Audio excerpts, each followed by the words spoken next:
desenhos do Looney Tunes, sempre que você vê um vilão com munição, você já sabe que ele vai se dar mal. De algum jeito, essa metralhadora, essa bomba, essa espingarda ou esse canhão vai acabar explodindo na cara de quem quer agredir. Willy Coyote, Frajola, Hortelino, todos já experimentaram as consequências de ter uma munição se voltando contra eles mesmos. E agora é a vez de um novo vilão sofrer com isso. A Andréa Sagui. A munição que ela tinha contra Bolsonaro acaba de se voltar contra ela, graças ao Múcio. Tiro, porrada e bomba.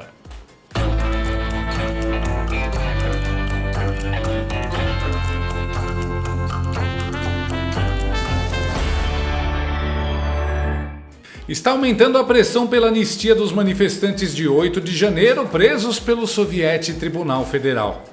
Começou com os rumores de que Bolsonaro iria hoje à tarde conversar com deputados do PL na Câmara sobre a estratégia de uma ofensiva em favor da votação do projeto de lei de anistia.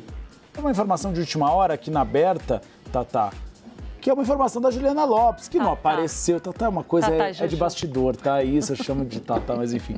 É uma informação de bastidor da Juliana Lopes. Importante, a Juliana Lopes está dirigindo. Desenfreada não. Com Desenfreada freio, não, com cinto de segurança. Mas mandou e apura, aqui pra gente. mandou aqui de última hora. Jair Bolsonaro está indo para a Câmara dos Deputados agora, daqui a pouco, fazer uma ofensiva pelo PL da anistia. O ex-presidente vai conversar com os deputados do partido sobre essa estratégia. Você trouxe mais cedo essa apuração. O PL só vai bem adiante fazer pressão sobre o Hugo Mota com o aval de Jair Bolsonaro. Ele autorizou. E agora vai conversar para tentar fazer o esboço dessa estratégia? Tá tudo casando, porque a gente trouxe mais cedo, né? Primeiro essa busca do Hugo Mota que você contou, dos ministros do Supremo, né? Porque a fala não repercutiu bem no Supremo Tribunal Federal sobre a tentativa de golpe. Aí quando o Hugo Mota tenta colocar panos quentes na história, o PL fala, não, peraí. A fala foi ótima e a gente vai usar a sua fala para tentar pressionar e angariar votos aqui dentro. E é isso que Bolsonaro mandou o PL fazer, ir atrás de voto nos partidos do Centrão, em que há oposicionistas ao governo, para apresentar ao presidente da Câmara ali os números, dizer, olha, a gente já tem número suficiente para colocar esse projeto para votar, bora? E é essa conversa que ele quer ter com o presidente da Câmara. Ainda não tem a certeza se haverá o encontro. Inicialmente, a Juliana Lopes traz para a gente que o ex-presidente Jair Bolsonaro estará com a bancada do PL, portanto, sendo recebido, no caso, pelos seus 92 deputados, mas há a intenção também de conversar pessoalmente, aproveitar a passagem com o presidente da Câmara dos Deputados, Hugo Mota, e a pauta é sim PL da anistia. Também à tarde rolou uma manifestação em Brasília, liderada pelo deputado federal e pesadelo do regime stalináceo, Nicolas Ferreira. Pessoal, nesse momento direto da Câmara dos Deputados, tendo protesto nesse momento em Brasília. Acompanha, ó, pessoal pedindo anistia. Protestos em Brasília nesse momento. Você acompanhando o corredor em Brasília. Empurra, olha só, empurra. Anistia já! Anistia já! Anistia já! Anistia já! Anistia já! Já! Anistia já! Só deputado.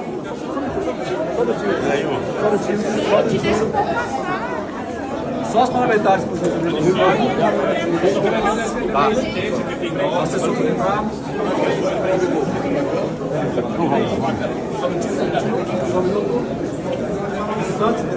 Tudo caminha para uma tempestade perfeita que vai deixar a Daniela Lima ensopada e gritando histérica. Primeiro foi a declaração do Hugo Mota. Depois foi a visita da Comissão Interamericana de Direitos Humanos da OEA. Agora, a manifestação. Mas antes da manifestação, houve ontem a entrevista do ministro da Defesa do governo Lula, José Múcio, ao Roda Viva. As palavras dele continuam causando trimeliques, piripaques, faniquitos e fricotes nos esquerdistas. E eu não estou falando só de quando ele disse que 8 de janeiro não foi golpe e que muita gente inocente está presa. E voltando para a anistia do 8 de janeiro... A pergunta que eu tinha feito. Hoje é a prioridade do PL, enquanto partido, o PT, de sem anistia. Eu sempre defendi que devia ter uma dosimetria. Tem gente que quebrou uma cadeira, tem gente que armou esse movimento, o golpe, como você diz. Se for tudo comprovado, que este pague. Que este pague. Se foi um golpe, quem organizou que pague. Agora, e aqueles que tomaram seus ônibus, estavam lá tirando foto de celular, tem os que entraram quebrando, tem os que ficaram do lado de fora.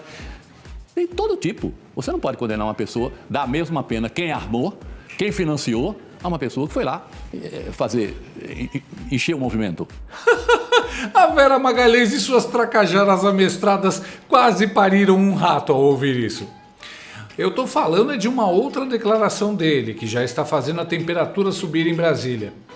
O Múcio afirmou ontem que, após o resultado da eleição presidencial de 2022, ele estava tendo dificuldades na transição junto aos militares e recorreu ao ex-presidente Jair Bolsonaro para que fosse recebido pelos então comandantes das Forças Armadas. Terminaram as eleições, ele telefonou para mim e disse: eu estou precisando falar com você em Brasília. Eu acho que isso era dia 3, talvez, de dezembro de 2022. Mas disse: olha, Múcio, eu tenho um convite para lhe fazer, preciso. Eu sei porque eu estou lhe convidando, não tem negócio de política, não combinei com ninguém. Eu queria que você viesse ser ministro da Defesa do Brasil. Aí vem a primeira dificuldade. A primeira dificuldade é que os comandantes não me recebiam. No dia 6 de dezembro, eu já estava trabalhando. Ele nos impulsou, eu acho que é a minha, Flávio Dino, e começamos a primeira dificuldade, ser recebido pelos comandantes. Foi quando eu recorri ao presidente Bolsonaro, que estava em Brasília. Foi meu colega de muitos anos, foi inclusive liderado quando eu era líder do governo, lá no Congresso Nacional, sempre tivemos uma relação muito boa, e eu fui falar com ele, disse: olha, eu sou o novo ministro da Defesa, eu queria que você me ajudasse a fazer uma transição tranquila, vai ser bom para o novo governo, vai ser bom para o seu governo que está terminando, você conhece, eu não sou de conflito, de criar problema. Ele telefonou para os 3 comandantes, um não me recebeu, em hipótese nenhuma, foi o comandante da Marinha, mas teve uma coisa curiosa, ele não foi passar o cargo, a transmissão foi 10, 11 horas, mas ele foi para o nosso almoço, com todos juntos ali, foi mais, acho que birra política. Não me recebeu em hipótese nenhuma. O Freire Gomes foi educado, me recebeu umas 2 ou 3 vezes, falou sobre os problemas do Exército, mas disse que eu não queria fazer passar o cargo no dia 31. Eu combinei que o imediato dele seria o general Arruda, que ele passaria, o general Arruda passou quase que o cargo para ele mesmo. E o outro foi o Vilas, lá ministro da Aeronáutica, que foi uma coisa tranquila. Olha só as feições da Vera Magalhães. Tá gostando na dica de nada. A jornalista que tanto falou de golpe não acreditou no que ouviu. Ficou muda. Quem diria, né? O golpista que ajuda a manter a paz entre o novo governo e os militares. Esse Bolsonaro é um perigo mesmo. Pois é, Múcio, sem querer, acaba de tirar Bolsonaro de qualquer envolvimento com o golpe. Uma bomba atômica na cabeça do Lula e dos petralhas. Rapaz, Bolsonaro não só não é golpista, como também é uma pessoa boa demais. Ajuda todo mundo. Já esse Múcio tá combinado com a Janja de destruir o governo Lula, falando sem maldade. A casa tá caindo mesmo. Até os aliados estão negando as narrativas. Por que Múcio falou essas verdades? O pessoal está especulando. Tem quem diga que ele é íntegro. Há imagens, inclusive, dele discutindo com o Flávio Dino no dia 8. Tem quem ache que esse foi o pedido de demissão dele, ao vivo e para marcar posição. Ele já tinha pedido para sair em 2023. Tem também quem ache que ele sabe que a casa vai cair e já está tirando o corpo fora. Qualquer que tenha sido a motivação do Múcio, uma coisa não dá para negar. Caiu por terra a narrativa e a mentira do golpe. Queriam fazer o Bolsonaro dar o golpe sem existir nem a tentativa de golpe. O certo é que o advogado de Jair Bolsonaro, Celso Vilardi, disse à CNN que pretende incluir trechos dessa entrevista do Múcio na defesa do Jair, caso ele seja denunciado pelo Soviético Tribunal Federal. Ele disse que, para quem está dando um golpe, fazer a transição é incompatível. Mas não só isso. Segundo o advogado, as datas também são importantes. Ele acrescentou: o plano de assassinar autoridades era do dia 15 e esse encontro de Múcio com Bolsonaro aconteceu antes disso, entre os dias 8 e 9 de dezembro. As falas de Múcio contradizem de forma clara o relatório da PF. Vai se criando um clima terrível e quem já está chorando são os papagaios vermelhos cujo ganha-pão é ficar repetindo golpe, golpe, golpe o dia inteiro em frente às câmeras. O primeiro choro foi do comentarista político da Globo News e boca de bueiro Octávio Guedes. Cabe a uma autoridade pública comentar se é crime, se não é crime, se... Eu acho até que a dosimetria, qualquer um pode reclamar, eu achei muito alto, injusto, pode ser menos, mas o cerne da discussão, tanto o Múcio quanto o presidente da Câmara, Hugo Mota, estão fazendo o papel de polícia, do Ministério Público e de juiz. São os juízes do Supremo Tribunal Federal. Os dois se colocam como juízes acima do Supremo Tribunal Federal. Não foi golpe, está tudo errado, etc. Ou seja, é uma república disfuncional, né? É uma república disfuncional. E esse clamor por anistia eu não vejo nas ruas, eu insisto nisso. Eu não vejo isso nas ruas. As pessoas, ao contrário, pelas pesquisas de opinião, você vê uma ampla repulsa ao movimento de 8 de janeiro. Aliás, quando esses participantes do 8 de janeiro se candidataram, todos perderam nas urnas, todos. Então, há uma repulsa expressa nas pesquisas de opinião, expressa nas urnas. Eu não sei o que eles buscam a pacificação, porque eu não vejo esse clamor, essa revolta nas ruas. Múcio e Hugo Mota estão fazendo papel de polícia, do Ministério Público e de juiz. Engraçado, quando outro ministro do Lula, tipo Haddad, diz que foi golpe, você não vê o Octávio falando que ele está fazendo papel de polícia, do Ministério Público e de juiz. Ele só acha isso quando o ministro diz que não foi golpe. Curioso, né?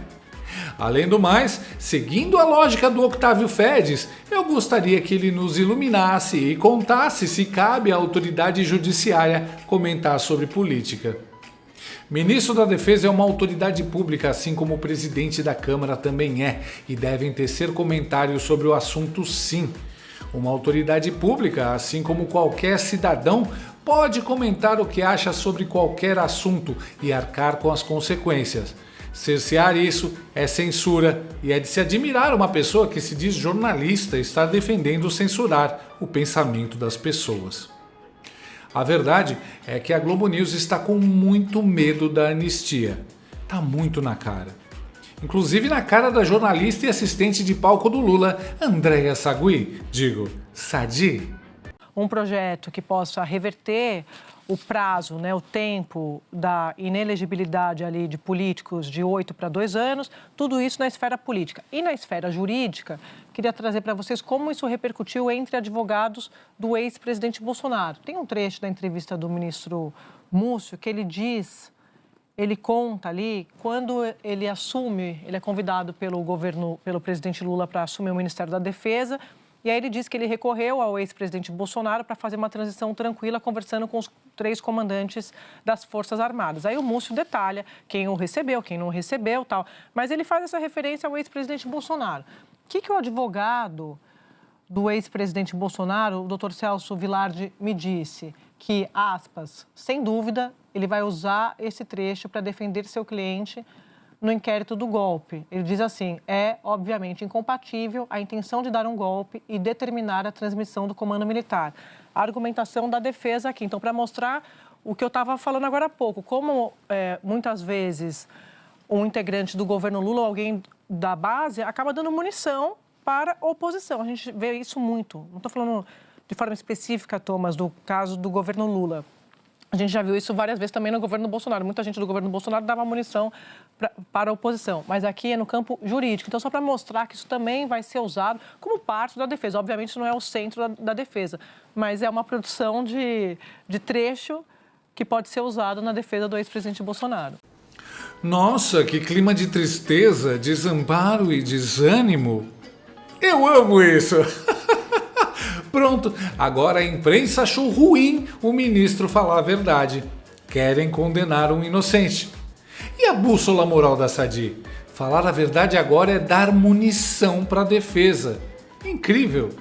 Não se analisa mais que as falas corroboram a inocência de Jair Bolsonaro. A questão apenas é se dão ou dão munição para a defesa. Quer dizer que o cara não pode falar a verdade porque vai dar munição para a defesa do Bolsonaro? Tem que ser como todo petista e mentir? Essa é a Andréa Sagui, senhoras e senhores, a pessoa que diz combater as fake news, mas que pede para ministro mentir. O que dá munição para a defesa do Jair são os fatos e não a militância. Se a transição aconteceu conforme o declarado, não há nada de ilegal ou imoral ao fazer uso dele. A jornalista fica indignada porque alguém do próprio governo desmascara a narrativa do golpe. Em momento algum ela está preocupada com as pessoas que foram presas injustamente pela ação do governo do PT em querer criar uma narrativa de golpe. A verdade incomodou porque o Múcio derrubou toda a narrativa feita pelo governo com o apoio da mídia sobre um golpe que nunca existiu.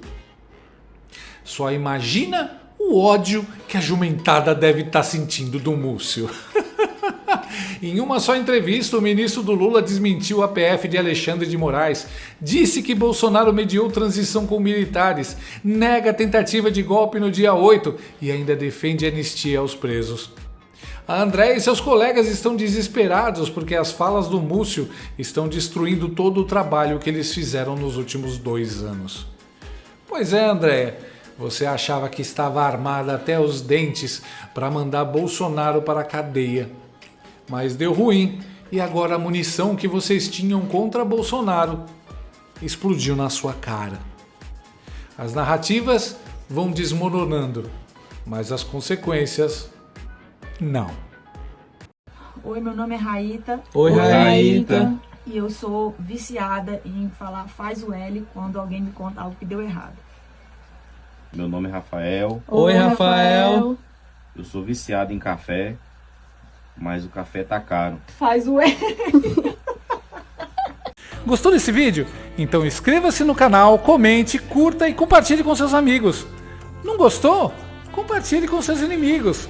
Até o próximo vídeo, se o mundo não acabar antes. Por hoje é só.